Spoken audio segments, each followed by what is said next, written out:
Hello again, everyone. It's another day of another swatching video in the series of my swatching videos for my travel palettes.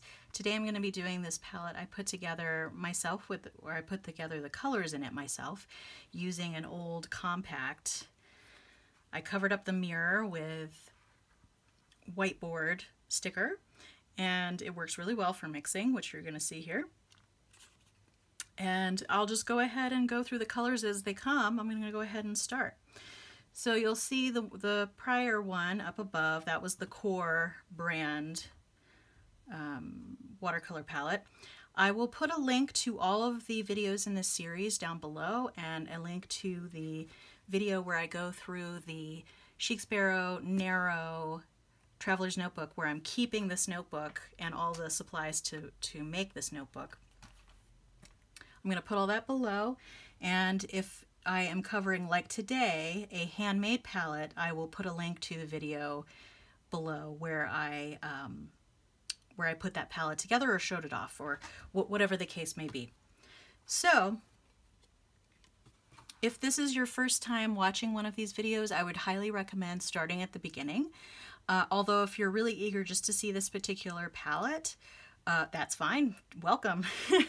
But in order to kind of know the convention that I'm using and all of that, I would go to the other videos. At the very least, I would go to the video where I talk about the Traveler's Notebook, where I'm keeping all the materials, because that talks about the stamps that I use to make these little boxes and this little mixing chart and all of that. And with that, let's go ahead and get started. So I am going to zoom in just a little bit so that you can see the colors a little better. I'm going to tilt that this way. And when I start mixing on this palette up here, I'll move it down a little bit so that you can see a little better how that works as a mixing palette. Okay, and I have a brush here and some water off camera. I'm going to move the water in a little closer. And you'll see this happens sometimes. When I was labeling all of these squares, because I decided to label everything in advance so it would be a little easier to go through, I accidentally put the lavender, I skipped the lavender where it should have been here, so I just went ahead and put it on the end and put a little arrow to where it should be. That will work for me.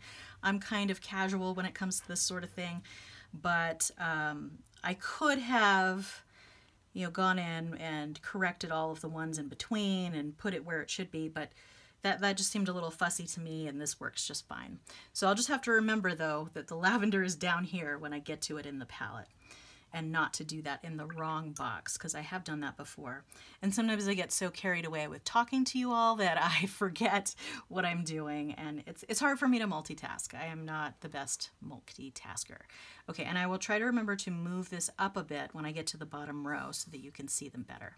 But for now, and you'll get a nice view of all these other colors in the core line while we're at it. So the first color here, and this little swatch sheet is mostly for me so that I can see which colors these are, because they're not otherwise labeled. So this first one is Daniel Smith Undersea Green. And this is a really beautiful, complex green. And if you've watched any of my watercolor videos before, you know that I am a real big fan of Daniel Smith. I think if I could only have one brand of watercolor for the rest of my life, it would be Daniel Smith, because first off, they have so many different colors, so I would never get bored. And second off, their colors are all really beautiful. But thank goodness, I don't have to be on a desert island with just one brand of watercolors, which is why I play with all kinds of different ones. For example, this next one is Cinelli Payne's Gray. And Cinelli's Payne's Gray is a pretty dark gray. And I feel like these are getting watered down a little bit. Oh, and we know what I didn't do. And I didn't do this with my core pans because they just re-wet like a dream and you don't have to do anything. So what I'm actually going to do is I'm going to add a little bit of water to each of the next pans that we have here. Try and get them going a little bit. And some brands, as you've probably seen, will re-wet easier than others. And apparently Sennelier is one that does not re-wet as well when it's completely dry. So as I was saying, this particular Payne's gray is not it's not super interesting. It's really just kind of a regular gray, whereas usually Payne's gray tends to run a little bit, oh, I diluted that too much. They tend to run a little bit blue. But this one seems to be a true gray, where there's not really a color in it. Okay, the next color is by a brand called Blocks, and it's their Indigo. And this is, it may be the only color I have by them. There was a while where I was trying to try just about every professional brand that I could get a hold of watercolors to see which ones I liked best, and I would only try a tube or two of each brand to try them out. This one's perfectly nice. I quite like the color, and it paints really well. It just didn't really have much to in the way to offer new that I couldn't get in other brands, which is why, and it's kind of hard to get. The Blocks brand is a little bit hard to get because I believe it's a European brand. Okay, so the next one is Cinelli Ultramarine Deep. And Cinelli watercolors are made with honey. So sometimes when you put them in travel palettes, they don't dry both as fast or as well as some other colors, or some other brands rather, would dry. So they're not the best choice for a travel palette if you're going to be taking that travel palette out of the house and using it as a true travel palette. The next color is Schminke Helio Turquoise. And for this palette, I really chose colors that I just kind of wanted to play with and see how they work together.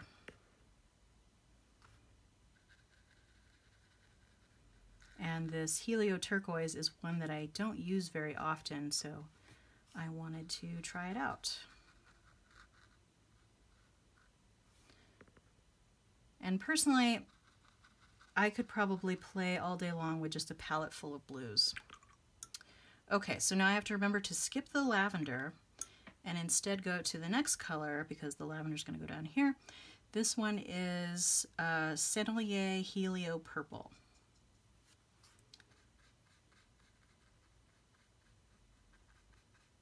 And this was one of those colors that I got just trying to try out colors. Sometimes watercolors will go on sale at places like Jerry's Artorama, or I generally don't go to Blick very much, actually. I think I get 99% of my art supplies either from Jerry's Artorama or Amazon. Amazon sometimes has some cheap deals on watercolors.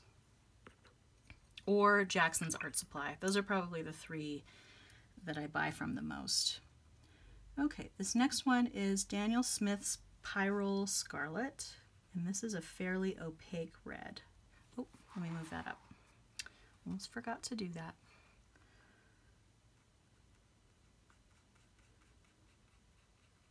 And I'm noticing too that in this palette I didn't really place things according to color. Often I will put the lighter colors first, and then sort of go from yellow to red to blue to other colors. But I didn't really do that here. I was just kind of playing around, thinking, what would I like in there? And then I just threw it in there.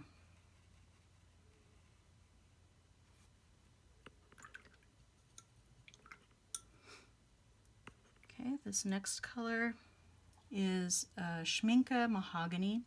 This is another color that I like a lot. It has a very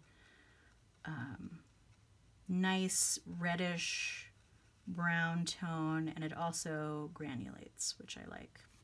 I can't remember if this is one of the ones that Schminke claims does not granulate. Sometimes they don't say that colors granulate on their website, and then I use them and I'm like, that is a granulating color. This may be one of those. Okay, I think it's diluted enough again for that. But as you can see, it's definitely granulating on the page. The next color is Schminke Yellow Orange. Oh no, oops. Let's see. Okay, good. I didn't put it down yet. The next one is actually Sennelier Chinese Orange. I skipped a color. That happens to me so often. You wouldn't believe the amount of times I have to put correction tape over a name and rename it. And again, I think I get around watercolor and I just like go, ooh, I'm playing with watercolor, I love it. And then I forget everything else. I don't know if you all feel that way. I also find doing these swatching sheets very calming. And then I kind of get into this groove of being very mellow, and then when I'm mellow, I forget what I'm doing, apparently. Okay, so this next one is indeed Schminke Yellow Orange.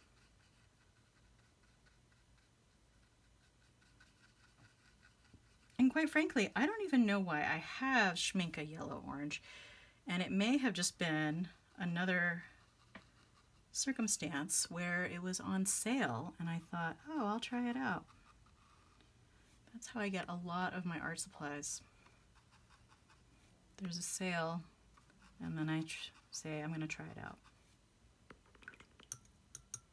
I don't think, other than perhaps some Daniel Smith colors, I don't think I've purchased anything full price that I own art supply wise. Maybe a brush occasionally, like a paintbrush. But generally I'm buying things on sale. Either I put a wish list, I have a wish list where if they come on sale, I'll buy them, or I will just try something new when it comes on sale. Just because it's on sale, because that's why they put things on sale, right? Okay, so this is Sennelier Lemon Yellow.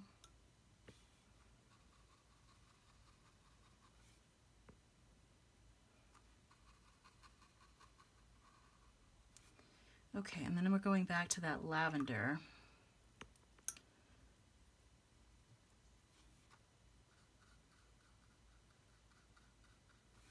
And lavender is one of those colors that I keep trying to try and I just never really find the right painting for it. I wonder if it would be good for sort of a moody sky. Maybe. Oh, I diluted it too much, I think.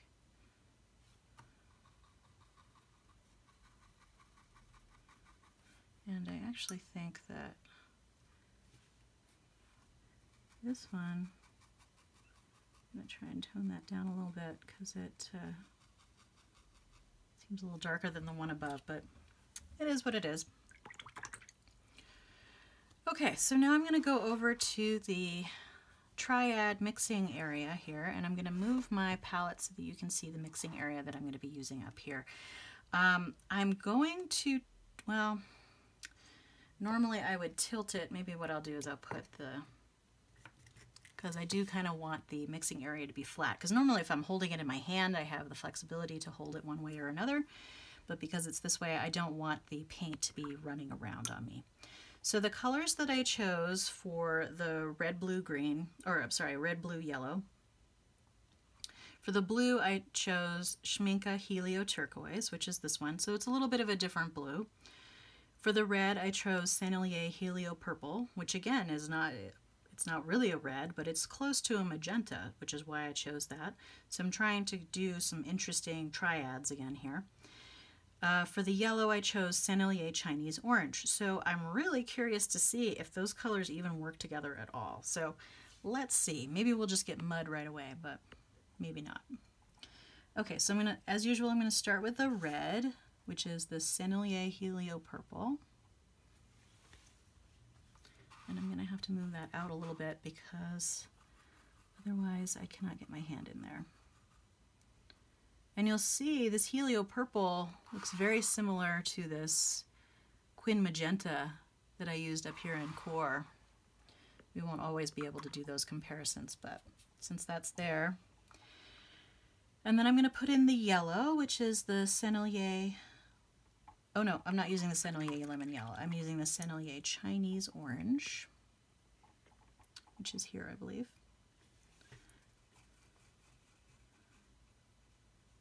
So that would almost be like a burnt sienna color there. So I'm going to go ahead and mix these. I'm going to put a little of that orange here in the palette. I'm going to go back into the Helio Purple. I would not be surprised if these made a brown, although that's not entirely a brown. That's almost more like a red. That's very interesting. Okay, and now on half of that, I'm going to put a little bit more of the Helio Purple.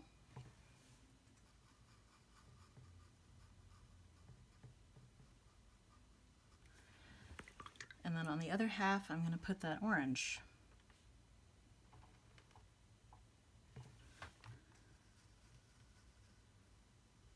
So yeah, it's kind of interesting to see what these mix together as. Okay, and I'm actually going to have to move this because this is killing my back here. Okay. Let's see, I'm going to move that off there. There you go. That will work.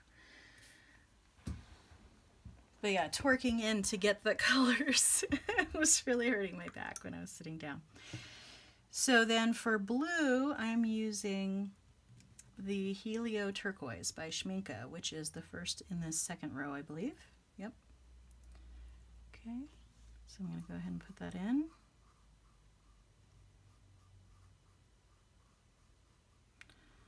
And before I get that off my brush, I'm going to clean off this little area here. And you'll see it cleans off really well. There's pretty much no pigment there.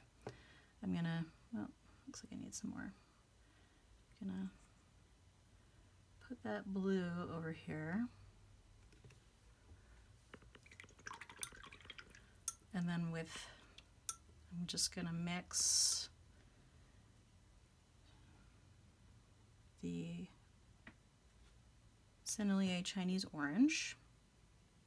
And it does actually create a green. It's very interesting. That is almost like that's almost like undersea green. Maybe a little bit bluer than the undersea green. That's kind of a cool color. I mean, that's part of the fun, is finding out what colors you can make. Okay, so now I'm going to add a little bit of the orange to half of that. Oops. And that's pretty much a brown right there. And then I'm going to add a little bit more of the blue to the other half.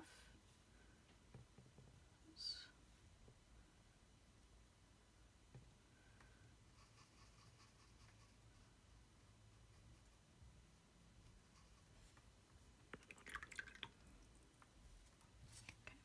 Again, I'm going to wipe it.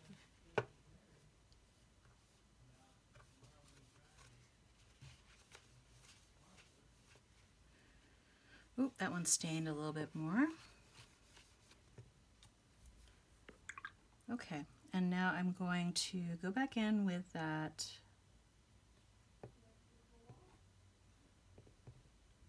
turquoise.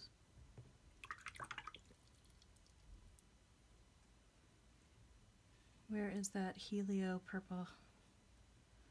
Okay.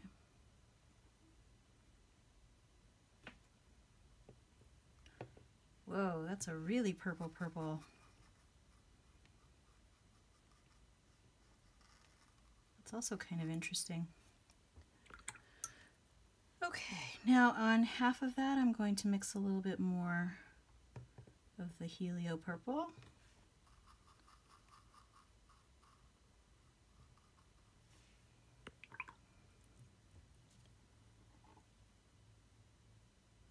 And then on the other half,